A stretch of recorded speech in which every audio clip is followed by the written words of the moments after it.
Hello and welcome to the DYB podcast. I'm your host, Steve Burnett. Today's guest has uncovered something about persuasion that's so profound, it's changing how thousands of people are now selling their ideas, products, and services. He's one of America's leading behavioral management specialists and author of the award winning book, Brain Glue: How to Sell Easier by Making Your Ideas Sticky. This book is awesome, and so I'm honored to have him on the show to talk about it as I'm enjoying it. James I. Bond, welcome to the show, my friend. Hi, Steve. Thanks for having me. My pleasure. Talk about a sticky name. James Bond, I. Bond. I see why you had to put the I in there, huh? I think, yeah, people hang up on me all the time. James Bond, yeah, right, click. But no, I think my parents had a sense of humor, an evil sense of humor. But that's I was born after the book, but before the movie. So Okay, okay. apparently it's a coincidence, but I don't know. That's great. That's a good name. So, who was it? Somebody saw this on my calendar. They're like, really? I'm like, yeah. That's right. I don't have the cars and the women. I mean, my wife is awesome, but what can I say? Yeah, yeah, right on. Well, your book is about making ideas sticky. Let's get straight to it, James. How do you make ideas sticky? Well, it's interesting. I didn't invent brain glue. I invented the term brain glue, but the process has existed like since the beginning of man who started speaking. Okay, so if you think so, I'm old enough to remember Jack and Jill went up the. Hill. Okay, and when was the last time you heard that? A gazillion years ago. Okay, I mean we don't have to get to the age. And for me, it's the same. Over 60 years ago, like is the last time I heard that. And yet I remember it like it was yesterday. There are certain things that stick to the brain like glue. And so, what we want to do is, whenever we're talking to somebody, we want to stand out from the crowd. We want to stand out from competitors. And so, brain glue is all about standing out in a way that people actually want to buy from you. And I discovered early on, I live in Southern California. I've lived here for about 35 years, but I'm originally from Montreal, and I had an advertising agency, and I worked my way up. So I had eventually major clients: Kraft Foods, Timex, watches, Avon, Abbott Laboratories, Seagram's. Their world headquarters is there. Hmm. And I Wow. had the opportunity to win the anti-drug campaign in America with powerful, logical reasons why you should not do drugs. And then I saw the ad that won, and it terrified me. It was a guy holding an egg saying, "This is your brain," cracks the shell, drops the egg into a sizzling frying pan. "This is your brain on drugs. Any questions?" And it was profound, but it wasn't logical. And yet it has tremendous power. It literally, they said it's amazing how many people had got off drugs or the kids to stop, to not consider doing drugs because of the power of emotional selling. And I was like, how do you do emotional selling? I mean, I'm a logical guy. And as I started studying it, eventually, when we moved to Southern California, I met John Gray, and John Gray was telling me about this incredible book he wrote, Men, Women, and Relationships. And it sold like a few thousand copies, which isn't a lot. If you make a buck a book, you can't live off a few thousand copies. Yeah. And he got this crazy idea. What if I change the title to Men Are From Mars, Women Are From Venus? And then tweak the content a little so that he refers to it throughout the book. Guess what happened?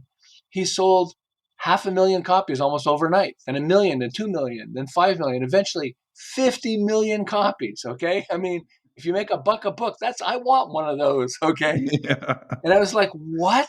Just because he Yeah. changed the title, he had a great book. It's the same basic book. And yet he changed the title and suddenly sales exploded. I mean, wow. And then I started realizing I had this thing I call a passion box where when I saw, um, this is your brain on drugs, I wrote down your brain on drugs on a 3x5 card and I put it in this box. And I've been doing this for over 35 years now. But every time I saw an ad or heard something that was powerful, but emotional selling, not logical. I remember President John F. Kennedy said, "Ask not what your country can do for you, ask what you can do for your country." And I was like, whoa. And I wrote that and put it in my box. I said, there's a pattern there. And I don't understand the pattern. If I can understand the pattern, then then maybe I can start using that. Well, when I got home from after John Gray was telling me about his book, I dumped the passion box on my bed and quickly discovered 14 brain triggers. And I started first applying them with clients, but I started sharing this. I do a volunteer work with the U.S. Small Business Administration. I'm like a top a workshop chairman and podcaster, stuff like that. And it's blowing literally thousands of people's minds because they're realizing if you have a product or a service, if you can add a tweak or change how you're describing it just slightly often, sales explode like crazy. In fact, let me give you an example because I think you have a lot of, Please. Yeah, you we're know, on edge. We're like, construction how? guys out there. Yeah. Um, so one of the first clients I worked with on this to actually apply this was a construction company. There were three partners who, after 10 years, had 2 million in sales. That's not bad, 2 million in sales. Three partners, but it took them 10 years to do that. In 1 year, I took them to uh, 10 million in sales. Okay, from 2 to 10, and 2 years later, we reached 32 million of sales. And I'll tell you exactly how I did it. By the way, I took them from 2 to 10 million in sales. It took them 10 years to get two. Took me 1 year to get 10. And they used to razz me and said, "Hey, Bond, it was supposed to be 12 million. You said, I was like, shut up." They bought each other the brand as a gift, the biggest BMW. So each had BMWs. They're really into Beamers. But I mean, here's what I did. So I said, so let's, I love whiteboards. So I said, on a whiteboard, let's write down every kind of client that you work with, okay, and that you've worked with over the past 10 years. And they said, okay, fine. It took a while, How about, anything else? Oh, yeah, wait, there was this guy or with these guys or whatever else. So we got a shopping list of all the different types of clients they work with. And I said, let's play a game. Let's pick one and pretend that you're not going to say yes to anybody except this one type of client. Let's focus you down on one. They said, well, we don't want to do that. We don't want to turn away business. In construction, you could do anything, basically. Build homes and factories and stuff, or build a shed in the back, or fix if there's a fire or something like that. There are a lot of things you can do. I said, I care, but we're playing a game. Okay, let's get you to pick one. So we went through it. It took a while, and they finally said, you know what? There were two clients that we work with that were in the insurance industry, and we had one had two and one had one fire, and they asked us to come in. They call it fire restoration for insurance companies. I said, what's that? They said, well, it's an insurance company that has a client that has a fire. And so when they have a fire, there are two things we have to do. The first one is we go in there and check the frame. If the frame is damaged, you got to tear down the whole house. But if it's not damaged, then you got to put it up and do construction in such a way that it's not going to catch fire again, whatever. Okay, that makes sense. So fire restoration for insurance companies. So when you're sitting and talking to the client, the first thing that's on their mind is the word fire, right? So let's come up with a hook that uses the word fire. We're not going to change the name of your company, but we're going to, describe you guys this way. And so I said, you're like the fire extinguisher for insurance companies. And so why don't we get the website FireX, and we'll call you guys the fire extinguisher when you're talking to your clients. And they started laughing. And then I would go with them for the first two clients, prospects actually. And then one of them was a client that they work with. The other one was a prospect. And we said, yeah, just think of us as your fire extinguisher. We're the fire extinguisher for you guys. We won't put out the fire, but we'll fix it after there's a fire. And the clients would laugh as they were buying. And suddenly every time there was a fire that they had a client with, they would call and say, hey guys, we need the fire extinguisher. Okay, here's the address. And sales went from 2 to 10 million in sales in 1 year, and then to 32 million 2 years later. And they only added like a few people. In fact, it's funny. When I started with them, I said, well, I need a whiteboard because, I like working off a whiteboard. And so the guy said, one of the partners said, yeah, but when you're finished, make sure you take the whiteboard because we don't use a whiteboard. Okay, yeah, right. The second week I was there, I showed up and it was packed with text all over it. And I said, so I like to scare the hell out of my clients. So I pull out an eraser like I'm going to erase it. Back then it's before the cameras on the Yeah, phone. yeah. And he goes, no, don't erase it. Wait, I got to write it all down. And I said, well, what is it? He said, well, I'm sitting down with my subcontractors. And he said, it's amazing.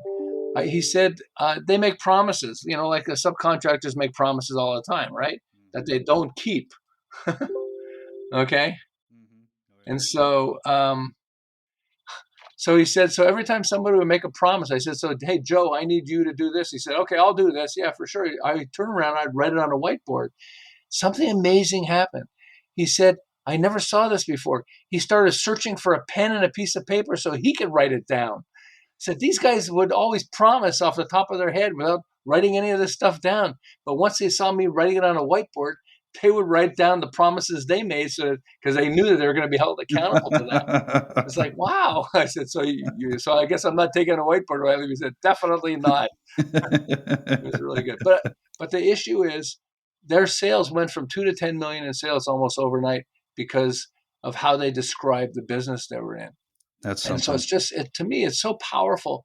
I mean, there's a mom and her son in Utah, and she comes up with this idea, product idea. They've had no business experience, but she says, when I'm sitting on a toilet, it helps if you can raise your feet, like, about a half a foot or something, because it changes the shape of your body when you go into the bathroom. Okay. Yeah, I yeah. don't want to get too much into that, but she said, okay, it would be fantastic if we sold this product. And so they got the idea, they got a supplier and all that stuff, but they needed a good name for the product. And so they're thinking, we want a hooky name, a name that like will really captivate everybody when they hear it. And so let's see, we're sitting on a toilet. What's another word for a toilet? I guess the potty. Okay. And we're squatting, squatty potty. Oh, let's call it the squatty potty. They went from zero, people with no business experience. How many of you guys out there can say this? They went from zero to $100 million of sales in less than 2 years. They went from zero to $100 million because of the squatty potty. People would laugh as they're going, and they had some money. As they made some money, they had some commercials made and stuff like that. But I mean, Yeah. squatty potty. Yeah, I mean, it's I just think I read a report where they were selling for what, 18 or $20 a piece, and it's like a 50-cent piece of it's plastic, it's a it's a simple piece of plastic that wraps around your toilet. You pull it out, you put your feet on Yeah, it. yeah, And yeah, yet and it's my wife had that. She had that idea before they did. Okay, mhm. but never went forward with it. But Mm. once they decided, hey, let's see if we can make a living doing this. I mean, who thinks so? If they call it the toilet stool, you think it would be as successful as squatty potty? No, No, no, squatty no. potty sticks to the brain. It's like that's funny. And it's amazing how when you come up with a cool name, suddenly people want to buy your product. And it goes with, I remember John Gray, where he was telling me, when he changed the name of his book to Men Are From Mars, Women Are From Venus. I bought it in a bookstore, and I was I'm looking at books. I'm going, Men Are From Mars, Women Are From Venus. What the heck's that? And then I picked it up, which is the first step to getting people to buy from you, is to pick it up, get them to pick it up, right? And I started Yeah. looking at it and went, oh, yeah, this is pretty cool. And I would buy it. And so, what you want to do is you want to get their attention. I mean, um, there's so many products. So Carrie Smith had a manufacturing company, a small manufacturing company. He just started it with like no money, basically, and he built it up, made a little bit of money. Then he got a friend who was selling to his company who made fans that are huge fans that are used in like barns. For cows, you're not going to have an air conditioned barn, Yeah, but you put a yeah. big fan. And so he had big fans that he was selling. And then he was thinking, he was running an ad, and he said, these are not just big fans; these are big ass fans. And so he says he ran an ad saying, "Hey, want to buy a big ass fan? Come to Carrie's Fans, or whatever it was." And sales exploded. And he went like, "Wait a second. What if I change the name of the company to Big Ass? What if I change the name of the fans to Big Ass Fans, and maybe eventually changing the company name to Big Ass Fans?" Sales exploded. In fact, they exploded so much. At one point, he started offering other products, and he realized that's distracting me. I'm just going to focus on Big Ass Fans. He actually had a funny logo. He put a donkey, an ass, a donkey, with his butt facing you, and then his head turned towards you, and it's Big Ass Fans. Yeah. Sales exploded. I mean, Yeah, we I see them struggled. I see those everywhere. Big Oh, it's restaurants, a. yeah. He went from practically zero to he sold the company after 15 years for $500 million. I mean, because suddenly factories started buying them, and like big Wow, yeah. manufacturing companies bought them and all that stuff because they don't Mhm. just want air conditioning, and it's sold like crazy, and it's because of the name. Because if Yeah. Joe's Fans, Johnson's Fan Company, big ass fans, like what? Yeah, And it yeah. gets your attention. That's And the it does. problem we have to remember is that we're competing against so many things, including, people live on their phones. I see people walking the street. It used to be kids. Now I see adults, guys 40, 50, 60 years old are walking across the street and they're texting on the phone. We're being communicated to on a regular basis. And so you need to stand out from the crowd. And if you stand out from the crowd, then, you have a better chance of selling your product or service. I mean, So this it's reminds amazing. me, oh, pardon me, James. This reminds me of Seth Godin's quote. He says, if the marketplace isn't talking about you, there's a reason. The reason is you're boring, and you're boring on purpose because it's safe. And you can't bore people into buying from you. That's the thing. This guy, I was reading about this guy, Paul Tran. Listen to this one. So he created an electric razor to shave man's private areas. I don't want to get too much into that, but Okay. that's what it is, okay? And so, so what would you name a product like that? He wanted to come up with a name that people would remember, but that describes what his product does. So he called it the lawnmower. The lawnmower. He changed the name of his company to Manscaped, like landscaping a man. Manscaped. Okay. And Yeah. his sales exploded. In fact, one of the big companies, I think it was Braun, wanted to buy him out for a massive amount of money. He said, "Nah, not too. I can make more money than that, on my own." And he's making like a fortune. Yeah. Whoever calls an electric razor a lawnmower. But you know what happens is, so first you see the lawnmower and you hear what it is and you start laughing. Then if you Hmm. buy it, what do? You tell your buddies. I mean, you can't use this, okay? I use it. But guess what I just bought? The lawnmower. It's like, what? You know? I mean, Yeah. it's just they're hilarious. I mean, but laughers are buyers. That's one of the things that Mm. happens. Is Hmm. when we said, we're the fire extinguisher for you guys. They would Yeah. laugh, but they were buying. You don't always have to make them laugh, but laughing helps. I know these two guys who are attorneys. They're of the top 100 attorneys in the country. One of them is the top 10 attorneys in the country, and he's telling me that he makes his juries and his judges laugh by telling them jokes, you Oh, know. And he yeah. said by telling them jokes, it's amazing that you tell somebody a joke and suddenly they like you more and they want to they sort of lean towards you. And so this friend of mine was telling me that it's amazing. A lot of lawyers will pass a client on to me that they know that they don't think there's any way they could win, but I have a better chance of winning. I won't win 100% of them, but I win. And part of why I win is, I do a good job on my work, but you can do a good job and still lose. But he says I do a good job, but I also get the jury's laughing. If I can make the jury laugh, they suddenly look at me more than they look at the other attorney. And so yeah, it's just laughing is a pretty good tool. I like that. So that's why emotion is so important in selling. Well, and that's the key is we buy for emotional reasons, not logical. So Mm. they always say in marketing, you want your client to know, like, and trust you. And part of why is because that's emotional. Okay. Mm. I mean, so you might have the best product in the world, but if they don't know, like, and trust you, they're not going to buy from you. So that's the first thing. So one way you can get them to know, like, and trust you is tell them jokes. I tell jokes all the time. I'm terrible at it. I have okay, so I was working with this company that does that makes um, boxing gear and all this stuff for martial arts and all that stuff. And they're in trouble. They're in a turnaround. Mm. So, and in a turnaround, it's scary because everybody's afraid we're going to lose the job. The owner's afraid he's going to go bankrupt and all that stuff. And so when you're stressed, you're not laughing. You're like, and when you're stressed, it's hard to be creative. And so I started with this joke and they tortured me with this joke. Okay. And they really tortured me with it. And it's so the maintenance guy is hiding in the maintenance closet. Whenever people would come near the closet, he'd open the door and scream, "Supplies!" Okay.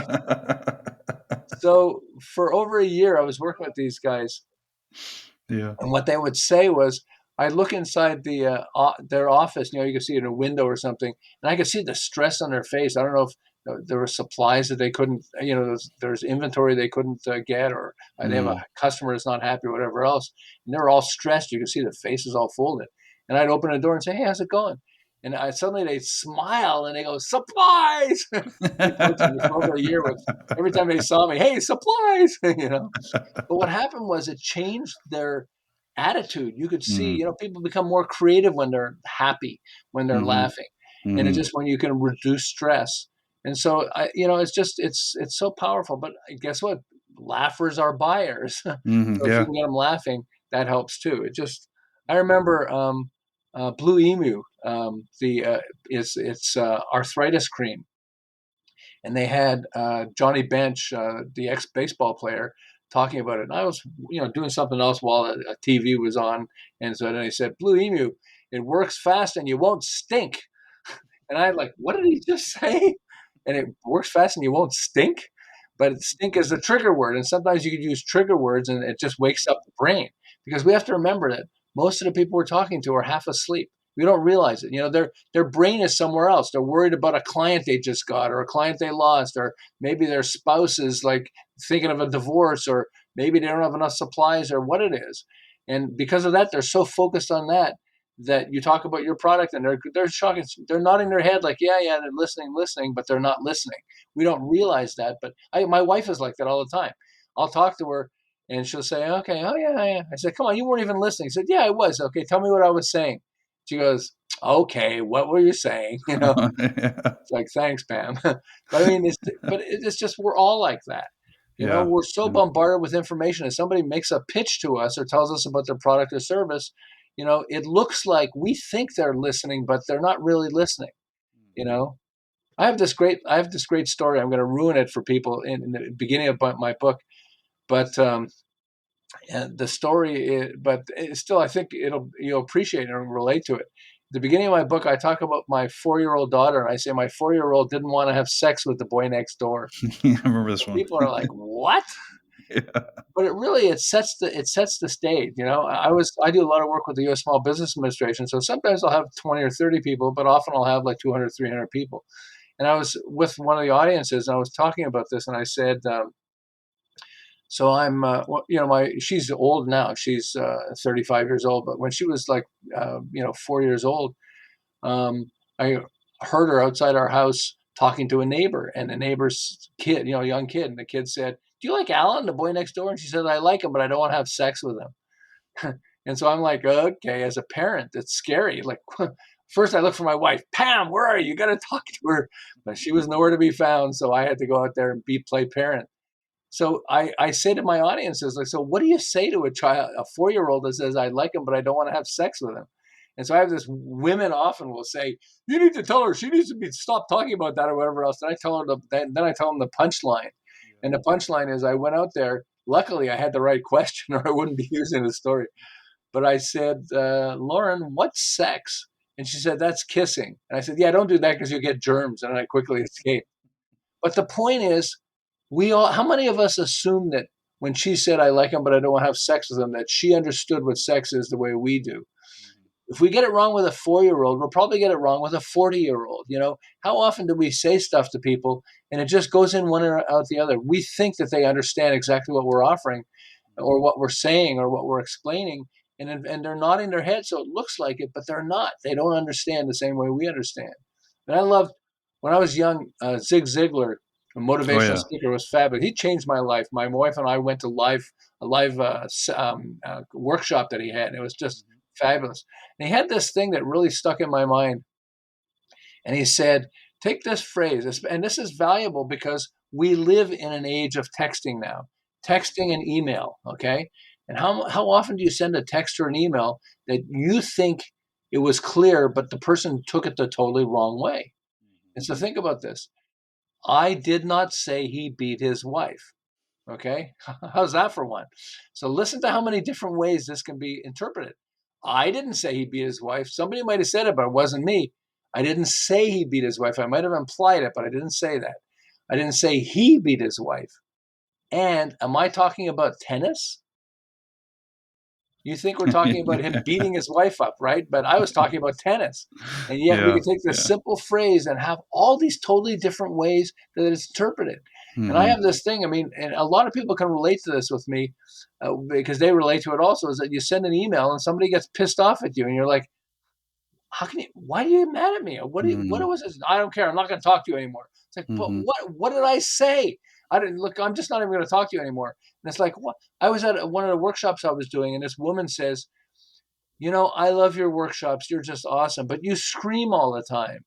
And I'm like, well, I start defending it. I came from a big family. We had four, oldest of four. And so you have to talk loud to, and she said, no, no, no, no. It's like when you send an email, it's all in capital letters.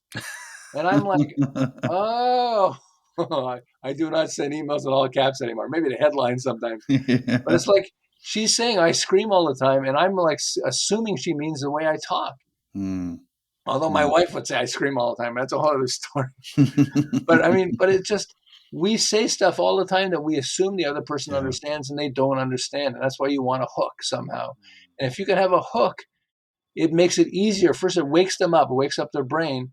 They have this, Eve Ensler did a play about women's rights and all that stuff. And she called it Vagina Monologues. It's like, gee, you think it was successful because it has the name Vagina Monologues? It's like, Uh, okay. I mean, it's a trigger word. There are certain trigger yeah. words. I have these Yeah. guys who made the beverage company, the juice company, Naked Juice. And they were Yeah. competing with Odwalla. Odwalla was owned by Coca-Cola. So Coca-Cola could throw a gazillion dollars at their marketing. And yet Naked Juice passed Odwalla. It passed Coca-Cola's brand, even Decision. though it was just like a couple of partners, but it, Hmm. it passed it because Naked Juice is Yeah. like, what Yeah. the heck's that? Wow, that's pretty cool. And of course you try it and et cetera, and the rest they Mhm. say is history.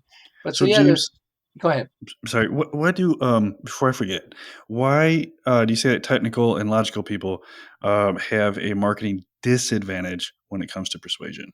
Because people, I'm a logical person, okay? Hmm. And when you throw logic at people, it triggers the right side of the brain. Right is L is left, logic, okay? Hmm. Left side of the brain, but the logical side of the brain. But we don't buy for logical reasons. Think of, you Mm. drive a car. I bet you didn't buy a car because it's the cheapest car. No, you bought hey, this is cool and I love the color and I want to buy a Beamer, I want to buy a Mercedes or whatever else, Hmm. I want, I mean, we choose things for emotional reasons. It's our mates, if Hmm. you're a spouse or whatever else, your mate, you didn't choose it for logic. Well, this person can cook meals and I want to definitely, no, hey, look at the look on this, she's gorgeous, I mean, we live our life based on emotion. And yet we try to sell based on logic and it doesn't work. In fact, if you throw too many numbers at a person, it turns off the emotion side of the brain. You can throw numbers. I work with these guys who are finance guys, and they were talking to this guy who's a famous musician. I don't want to say who it was. And this guy is saying how, um, he's trying to sell the guy who was a client this new finance tool. He said, and you'll make like up to 7%, and it's like really good. It's a stable, and you'll never go below 7% on this thing and all that stuff. And I could see the look of, like the guy's his eyes were glossed over. He was looking at him and shaking his head, but you can just see in his eyes and his body language, he doesn't really get it because he's a musician. Okay, musicians are emotional; they work off emotion. And so I went over and I said, so just so you know this, John Lennon used this.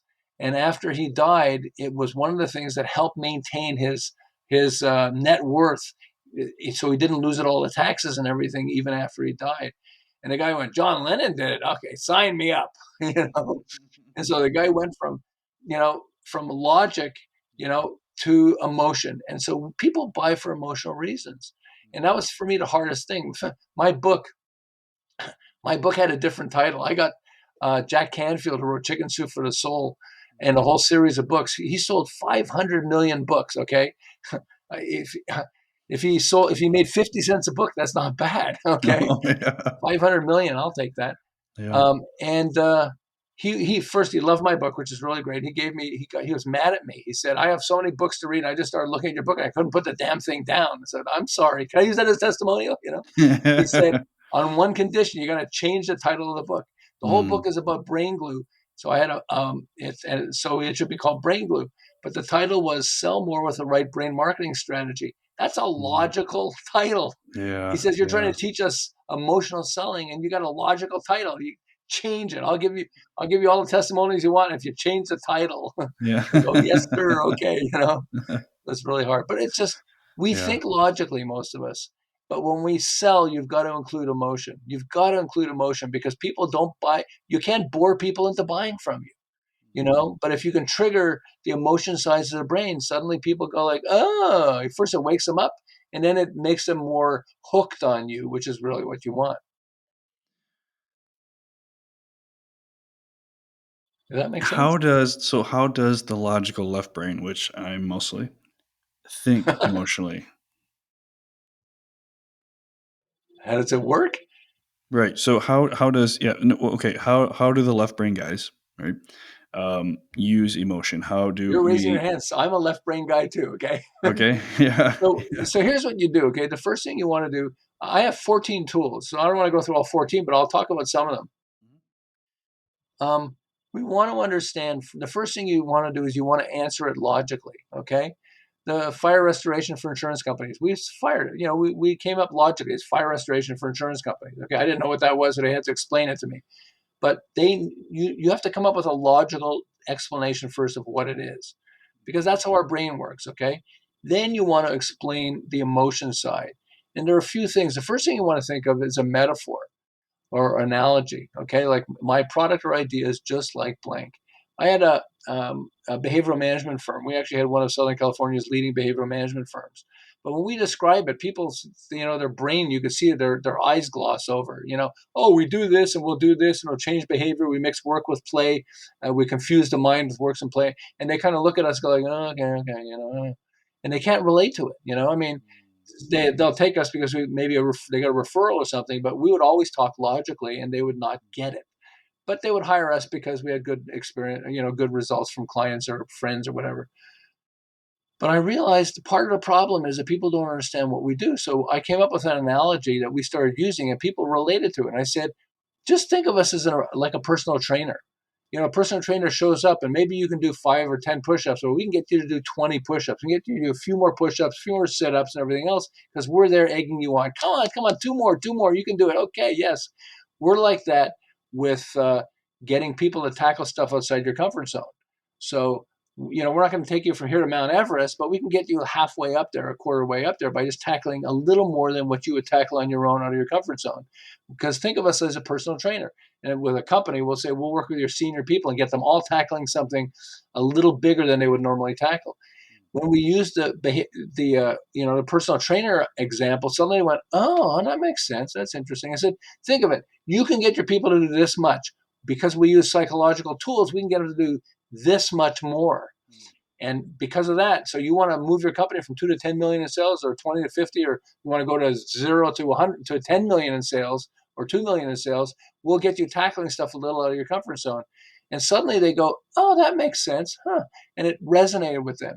And so that's why, when we're talking to somebody, we want to explain it with an analogy or metaphor if we can, so they can relate. And people use metaphors all the time and we don't even realize it. Like he's dumb as a doornail, he's dead as a doornail, or I mean, we use things like that. It's raining cats and dogs.